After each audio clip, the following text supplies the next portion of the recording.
Once you start a Zoom meeting, there are many controls that you need to know. So let's go through them together. Up in the top left corner, you're going to see this little I in a circle, and this gives you information about the meeting that you are in right now. If somebody is texting you and saying, I don't have the link, I can't get there, you can click on this little I and copy the invite link. It's copied to your clipboard, and now you can just shoot off a quick email and copy and paste or text that link to them. It's a fastest way of just sending it off mid-meeting. So let's look at the bottom controls. When you click this mute button, you will not be able to hear me like this. I'm talking. And I just clicked it again so that you can hear me now. If you have children interrupt you during the meeting or your husband comes in, you can quickly just stop the video by pushing this button, and whatever picture you have uploaded will come up and have the video not be there. I clicked it again and it showed up. Security. This button shows you what your participants are allowed to do. The lock meeting, I believe, means that no one else can join. So you would do that for security reasons, but we really don't need that, so we just leave it. And what participants are allowed to do, whether or not they are allowed to share their screens, whether or not they can participate in the chat feature, rename themselves, or unmute themselves. So we want them to be able to do these things. Maybe not share screen because that can get kind of awkward, but the other ones are great. When you click on participants, you're going to see a list of everyone's names. I use this a lot during Zoom meetings because do you see this little microphone right here? And it is moving up and down when I'm speaking. Sometimes you're in a meeting and someone's dog is barking their head off. It's really distracting.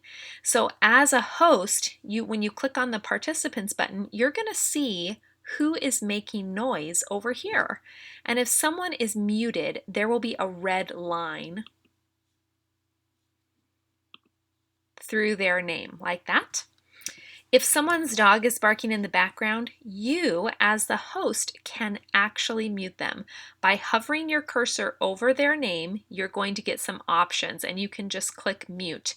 And that helps the meeting just continue without any trouble. Another awesome feature is if you don't know where the sound is coming from, if somebody is having a Zoom meeting with their friend and they're in the same living room with two devices, you're going to get this woo woo woo feedback noise. Down at the bottom here, there is a mute all button. Comes in really handy just to solve that problem quickly. If you don't want this screen anymore, you can simply click participants again and it goes away. We want to encourage everyone to use the chat feature this year.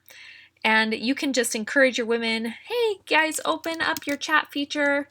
And you can start the chat, but this gives us another layer in our discussion of ways that women can interact. So if somebody says something that really touches you, you can just type a message in the bottom. Same here, Claire. That was great. So that as your discussion is going, people can be giving feedback. Or maybe somebody's really shy and they have a big question, but they're just too embarrassed to say it out loud. They can type it in the chat. So I leave my chat open during the meeting, and I just try and look over periodically to make sure that I'm catching everything that's coming through. So it's a great way to talk about the attributes of God. What attribute did you see of God in this scripture? Everyone, open up your chat and just share what you had. So it's a great way to get quick feedback. Share screen. This one is I'm going to click chat again so that goes away. Share screen is so great. When you click share screen, oh, my face looks funny. There's several options. When it says desktop, that means whatever, or screen, it's whatever's on your screen that you'll be sharing. I really enjoy this whiteboard. When you click whiteboard, you just get a spot where you can type. Just make a text box and you can brainstorm together, and everybody can see as you're typing, and that's just a great added thing. We are not allowed in BSF to use this record button at all.